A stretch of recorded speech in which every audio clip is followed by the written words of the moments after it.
Hello friends, I am Yogesh Kumar Deshmukh, Assistant Professor, Mechanical Department of Bharati College of Engineering and Technology.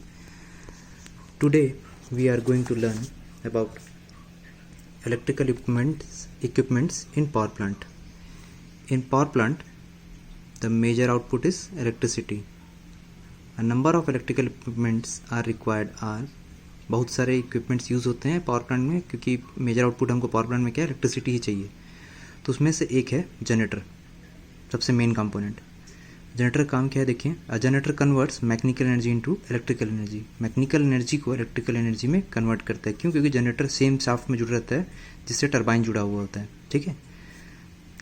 कौन सा formula use करते हैं इसमें? Faraday law से हम लोग इलेक्ट्रोमैग्नेटिक इंडक्शन का जो लॉ है उससे इलेक्ट्रिसिटी कन्वर्ट होता है. क्या बोलता है Faraday law? It states that whenever a conductor cuts magnetic flux, an induced EMF is generated, and if the conductor circuit is closed, the EMF cause a current to flow through it. कहने का मतलब, एक conductor है, current carrying wire है जो जिसमें current flow कर रहा है, और वहाँ पर एक मैग्नेटिक फील्ड है और उसमें रोटेट करने से मैग्नेटिक फील्ड को काटता है तो एक EMF जनरेट होता है. वो EMF अगर क्लोज सर्किट में है, कंटिन्यू ऐसा होता है, तो उसमें इलेक्ट्रिसिटी करंट का फ्लो चालू हो जाता है. ठीक है. अब जो जनरेटर होता है वो 2-3 तरीके से क्लासीफाइड होता है. मेनली डीसी जनरेटर और एसी जनरेटर रहता है उसमें. तो डीसी जनरेटर देखिए क्या क्या होता है.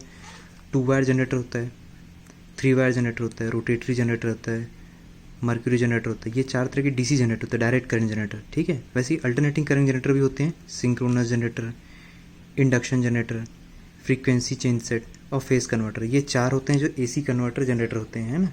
एसी करंट में चलते हैं, एसी करंट बनाते हैं. ठीक है. और वो डीसी करंट बनाते हैं, वो जनरेटर जो होते हैं. ठीक. Generator decide the size of power plant. Generator he decide करता है कि पावर प्लांट का साइज़ क्या होगा, मतलब कितना बड़ा पावर प्लांट लगेगा, कितने. तो उसके लिए जनरेटर जितने ज़्यादा बड़ा होगा तो ये समझे कि ज़्यादा मेगावाट का पावर प्लांट लगा हुआ है वहाँ पर. ठीक है. और इक्विपमेंट देखिए, दूसरा इलेक्ट्रिकल इक्विपमेंट क्या है? एक्साइटर. क्या करता है एक्साइटर? से नाम ही से समझ में आ रहा है, as the name suggested, exciter excite करने का काम करता है. जब शुरू में इनिशियली जब करंट बनता है तो वो कम EMF का रहता है, तो उसको हाई EMF बनाने के लिए काम करता है. देखिए क्या करता है. Exciter system is required to provide the necessary field current to rotate winding of a synchronous machine. वहाँ पर शुरू में एक्साइट करने के लिए, शुरू में स्टार्टिंग में घुमाने के लिए एक्साइटर करंट का काम आता है, एक्साइटेशन का काम आता है. शुरू में अपने से घूमना चालू नहीं करता है, क्लोज्ड कॉइल. ठीक है. कम्यूटर जो रहता है. Larger the load current, lower the speed and lagging power factor which requires more excitation.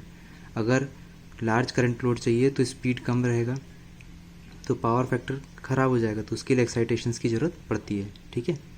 Types of एक्साइटेशंस देखिए क्या क्या है. DC excitation system, AC excitation system, static excitation system.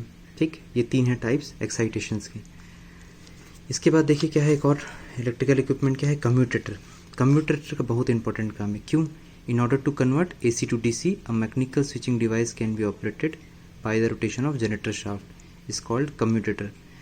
तो कोने पे एक राउंड शेप के, हाफ राउंड शेप के दो लगे रहते हैं एंड्स पे.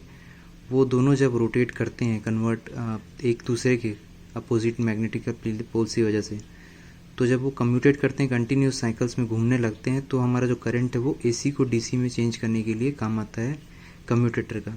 ठीक है. तो ये भी एक तरह का इक्विपमेंट है, इलेक्ट्रिकल डिवाइस है जो पावर प्लांट में लगता है जनरेटर के पास. Thank you.